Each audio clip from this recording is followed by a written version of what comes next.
Hello everybody and welcome back. This is Elizabeth Room from Rune Tarot here with you today, and today I'm going to be teaching you how to cast a circle. Now, casting a circle is a extremely basic spell that I personally think that every Wiccan or witch needs to know because it creates a safe, calm place for you. And it's a great place to do your energy workings from. So there are a couple different ways that you can cast a circle, ranging from super beginner to like slightly more advanced. And but they all follow kind of the same principle of what you're trying to do is create a little sphere of space that is pure, positive, cleaned out, and just for you. So let's start with the very basic sort of way to cast a circle. And the most basic way that you could cast a circle would be to sit by yourself, start kind of getting into that meditative state, and then you want to imagine I like it from my heart chakra. You could do it from the third eye or the crown too, or whatever, it's up to you. But and just imagine like a really pure, cleansing, nice feeling white light building up in your chakra, and then feel it slowly start to expand out of your body until it's reached, a reasonable distance outside of your body. And just imagine it so strongly and use your visualization skills to really feel that it is there. And when you're doing this, you'll be able to tell. You'll be able to tell when your circle sets into place, and how long it takes kind of depends on you personally and how long you've been practicing and how strong you want your circle to be. So that's like a really basic, easy way to cast a circle. If you want to start getting a little bit more advanced, what you can do is you can actually make a physical circle to represent your spiritual circle. So what I mean like this is you could use stones, I like to use tea light candles, you could use branches, you could use whatever. But I will say, if you are outside, do not use salt to make your circle.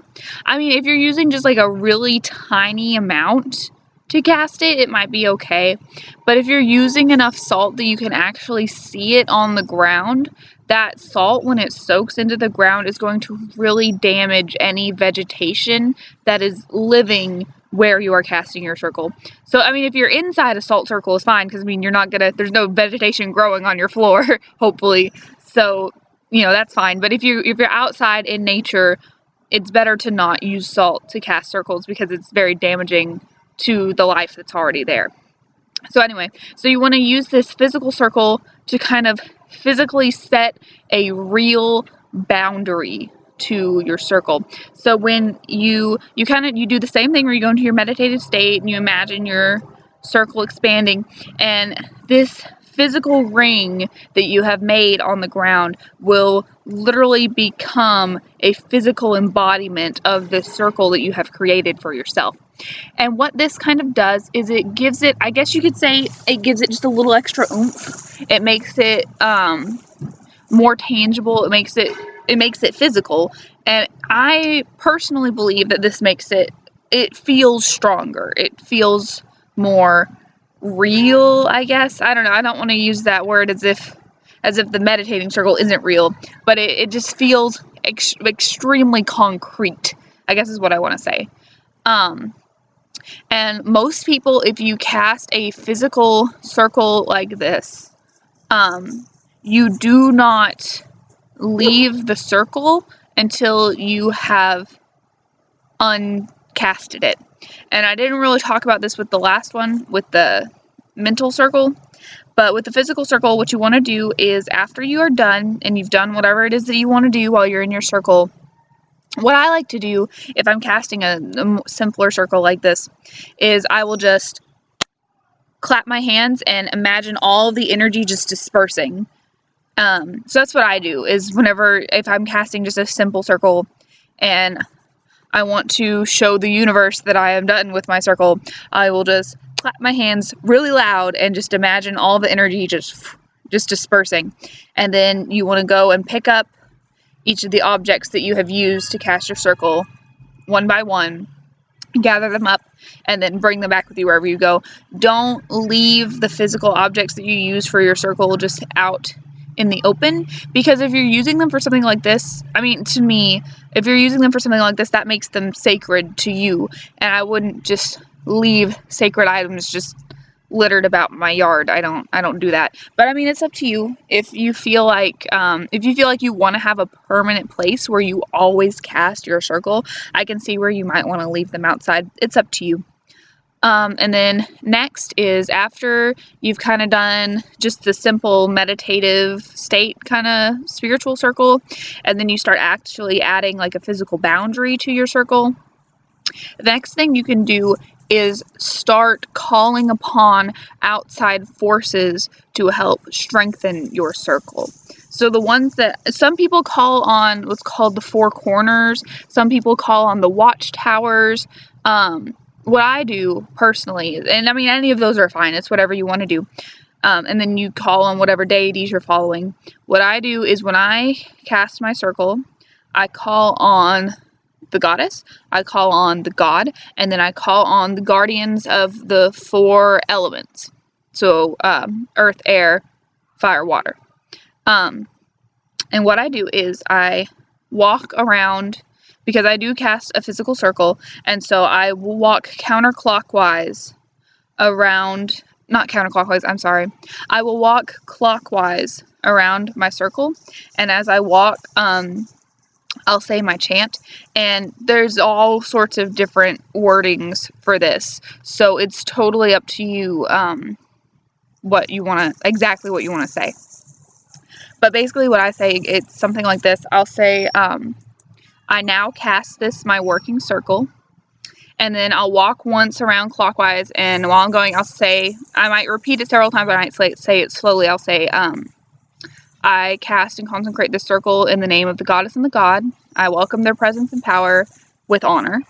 And then I will walk once around for each element, and I will say, I cast and consecrate this circle with the element of earth, air, fire, water, whichever one I'm doing at that time.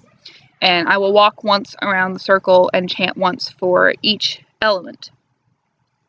And when you do this, you want to envision, and I like directions. I think like cardinal directions, like northeast, southwest. I think they're important. I like to use them, but you don't necessarily have to. But what you want to do is, when you're walking around, you want to really use your visualization skills that you've learned to imagine that force there with you. So like when I do earth, I imagine to the north that there's like this big glowing orb of like green, brown, motherly energy. And then with air, I would see this big orb of like light blue, almost clear energy that's very intelligent, very wise.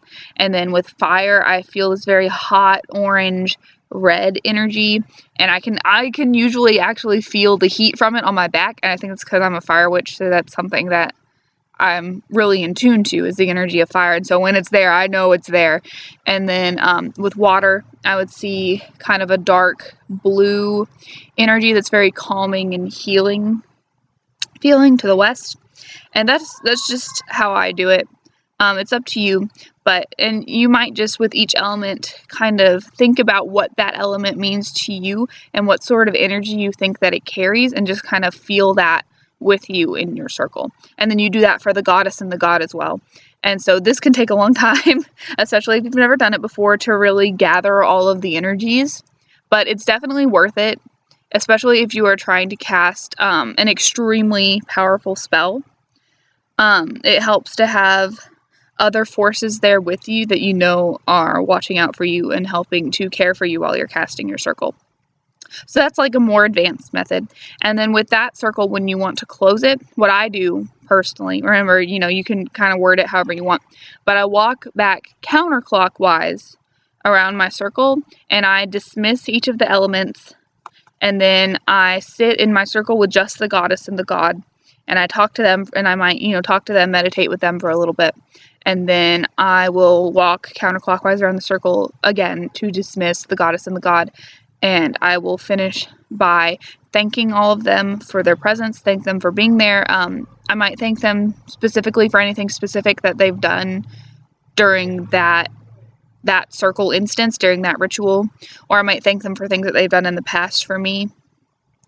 And then after I feel like I've given them proper gratitude and proper thanks, I will wish them hail and farewell, and I will clap my hands really loud again and imagine the circle just whoosh, dispersing. So that is like a really advanced method for casting the circle, and any of these are good, any of these will work. Just do whichever one you feel most comfortable with, whichever one you feel like will work for you. That's the one that you should do. So you have simple meditation, you have casting a physical circle, and then you have the more advanced version of calling on other elements and other powers into your circle with you. So I hope this has been helpful. I hope this has helped you learn kind of what a circle is, and how you use it and how to cast it. So thank you so much for watching. You can see me as Becoming Wiccan at tumblr.com, or you can visit my tarot shop, Rune Tarot, on Etsy to get a reading from me or to check out some of my jewelry. So thank you so much for watching, and I hope to see you all again soon. Bye!